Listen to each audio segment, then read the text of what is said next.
Hello friends, आज की video में मैं आपको कुर्ती की कटिंग करना बताऊंगी पेपर में। तो उसके लिए हमने देखिए एक पेपर ले लिया है। ये पेपर हमारा 2 पेपर है, इसमें हमने रखे हैं। तो अब यहाँ पर ये देखिए 2 पेपर है हमारे, क्योंकि दोनों पार्ट्स को हम एक साथ में कटिंग करेंगे। फ्रंट और बैक हम दोनों साथ में कटिंग करने वाले हैं यहाँ पर। तो जैसे कि आप लोग अगर सीख रहे हैं कुर्ती की कटिंग, तो सबसे पहले आप पेपर में कटिंग सीखें। तो ये देखिए इस तरीके से हम फोल्ड कर लेंगे और देखिए बंद साइड की तरफ हम गले का निशान लगाएंगे और खुली साइड की तरफ हम आर्म होल रखेंगे। तो सबसे पहले हम शोल्डर का निशान लगाते हैं। तो शोल्डर देखिए हम यहाँ पर, आप जो है जैसे कि हैवी साइज़ है तो 6 इंच लगाएंगे। ये पेपर हमारा छोटा है तो इसमें हम छोटी साइज़ की कुर्ती बनाएंगे। तो मैंने यहाँ पे 5.5 इंच पर मार्किंग कर ली है। और उसके बाद में यहाँ से हम आर्म होल का निशान लगाएंगे। आर्म होल भी हम 5.5 इंच पर लगाएंगे। तो देखिए इसी जो मेथड मैं आपको यहाँ पे बता रही हूँ, इसी मेथड से आप कपड़े में भी कटिंग करेंगे। तो जैसे छोटे साइज़ की कुर्ती आप सबसे पहले बनाना सीखेंगे। तो अब यहाँ पर हम चेस्ट का निशान लगाएंगे। तो देखिए सबसे पहले तो अब गले का निशान लगा लेते हैं। तो गले की विड्थ हम 2 इंच रखेंगे। और उसके बाद में यहाँ पर गले की लंबाई हम अपने पसंद के अकॉर्डिंग रख सकते हैं। यहाँ पर मैंने 4 इंच रखी है, जैसे कि छोटा गला बना रहे हैं तो 4 इंच रख रहे हैं। और आप बड़ा गला भी बना सकते हैं 5 इंच या फिर 6 इंच, अपनी पसंद के अकॉर्डिंग। तो अब यहाँ पर हम चेस्ट का निशान लगाएंगे। तो देखिए चेस्ट आप जैसे कि 32 साइज़ है तो उसका हमको चौथाई पार्ट लेना है, जैसे कि हम ब्लाउज़ में लेते हैं उसी तरीके से जितना भी आपका चेस्ट आ रहा है उसका आपको चौथाई ले लेना होगा। 32 है, 34 है, जितना भी है आपको उसका चौथाई कर लेना है। और उसके बाद में तब यहाँ पर हम निशान इस तरीके से लगाएंगे। वन साइड से हमको देख लेना है कितना आ रहा है, जितना भी आपका चेस्ट है। तो अब उसमें उसके बाद में हम एक्स्ट्रा मार्जिन लेंगे, सिर्फ 1.5 इंच लेंगे। तो अब यहाँ पर देखिए हम कमर का निशान लगाएंगे, बाद में लगाएंगे। तो सबसे पहले तो आर्म होल का निशान लगाएंगे। और देखिए आर्म होल का निशान ये तो हमारा बैक साइड का हो गया। तो देखिए यहाँ पर 1/2 इंच हम अंदर के साइड से एक मार्किंग करेंगे। तो इसमें हम फ्रंट वाला आर्म होल लगाएंगे, क्योंकि फ्रंट में झोल आ जाता है अगर हम इस तरीके से मार्किंग नहीं करेंगे। तो यहाँ से हमको इस तरीके से 1 इंच पर निशान लगा करके गोलाई दे देना है।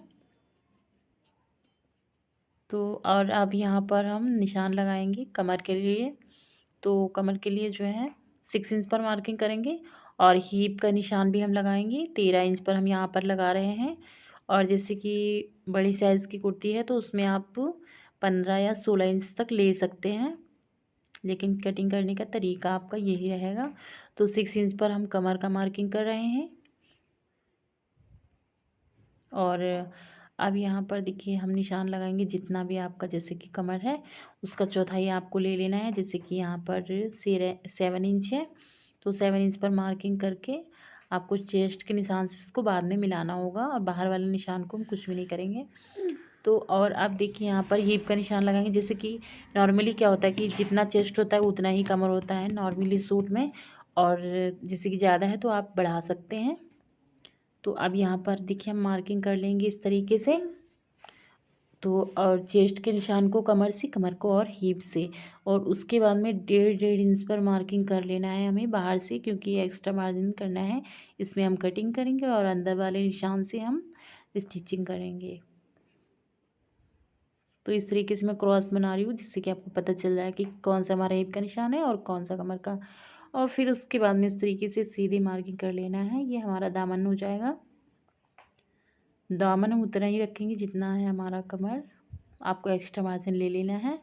फिर बाहर वाले निशान से हम इस तरीके से कटिंग कर लेंगे। और ये देखिए आर्म होल में भी हमें बाहर के साइड से कटिंग करना है। अब यहाँ पर हम गले की मार्किंग जो हमने की थी उसको कटिंग करेंगे। और एक पार्ट हम निकाल लेंगे, पीछे वाला जैसे कि हम निकाल लेंगे यहाँ पर। और फ्रंट पार्ट में जो आर्म होल हमने निशान लगाया है उसको कटिंग कर लेना है आपको यहाँ पर। तो ये हो जाएगा हमारा फ्रंट वाला। और आप चाहें तो गले को भी जैसे कि पीछे का गला आपको बड़ा करना है, आगे का इतना ही रखना है, तो अलग करके आप उसको कटिंग कर सकते हैं। दोनों एक साथ कटिंग करेंगे तो एक ही बराबर कटिंग करें हो जाएंगे। तो आपको अलग अलग पार्ट करके ही गला अगर छोटा बड़ा करना है तो आप कर सकते हैं, बराबर रखना है तो साथ में करें। तो अब ये देखिए, ये हमारा पार्ट हो गया सूट का, और इसमें अब हम स्लीव्स की कटिंग करेंगे। तो ये देखिए, हम यहाँ पर ये जो छठा वाला पार्ट है यानी कि आर्म होल का, इसमें मार्किंग कर लेंगे, जिससे कि ध्यान रहेगा कि ये हमें फ्रंट में रखना है। और इस तरीके से कटिंग करने से क्या होता है, हमारी बाजू में आर्म होल के साइड में झोल नहीं आता है। तो अब हम स्लीव्स की कटिंग करेंगे। तो देखिए ये मैंने पेपर ले लेना है, ये सिंगल पेपर को मैंने हाफ़ किया था। तो इस तरीके से फोल्ड करना है, जैसे कि मैं यहाँ पे कर रही हूँ एक बार। और उसके बाद में आपको सेम इसी तरीके से कपड़े में भी कटिंग करना है। जब भी आप कटिंग करें तो ऐसे करके हम फोल्ड कर लेंगे। तो ये हमारा कपड़ा 4 लेयर में हो गया। और अब हम यहाँ पर मार्किंग करेंगे। तो यहाँ पर देखिए, स्लीव्स की लेंथ का मार्किंग करेंगे। जितना भी आपका स्लीव्स है उसमें से ये आपको 1.5 इंच मार्किंग प्लस करना है। तो यहाँ पर देखिए 8 इंच पर हम बॉक्स बनाएंगे, क्योंकि चेस्ट है 8 इंच। जितना आपका चेस्ट है आप उतना ही ले लीजिए, सबसे ईजी तरीका है ये। और अब यहाँ पर मार्किंग कर लीजिए, जैसे कि 4 इंच स्लीव्स है, 1.5 इंच आपको प्लस कर लेना है। 1/2 इंच शोल्डर का और 1 इंच हमारा स्लीव्स की तुरपाई के लिए। तो अब ये देखिए, पूरा हमारा नीचे और ऊपर दोनों साइड बराबर होना चाहिए। तो आर्म होल की गहराई अब यहाँ पर हम देंगे 2 इंच पर। फिर ऊपर जैसे कि बंद साइड की तरफ से हमें आर्म होल का निशान लगाना है, ये आपको ध्यान रखना है। तो अब इस तरीके से हम यहाँ पर शेप दे देते हैं। और दूसरी साइड से हम आस्तीन की चौड़ाई का मार्किंग करेंगे, जितना भी चौड़ाई है आपका। उसके बाद में 1.5 से 2 इंच आप एक्स्ट्रा मार्जिन ले करके नीचे वाले निशान से मिला देंगे।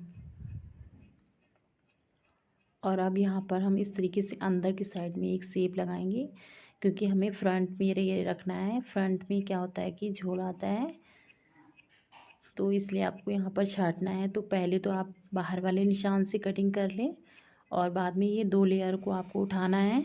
ये हमारा फ्रंट में हो जाएगा। तो फ्रेंड, इस तरीके से हम बहुत आसानी से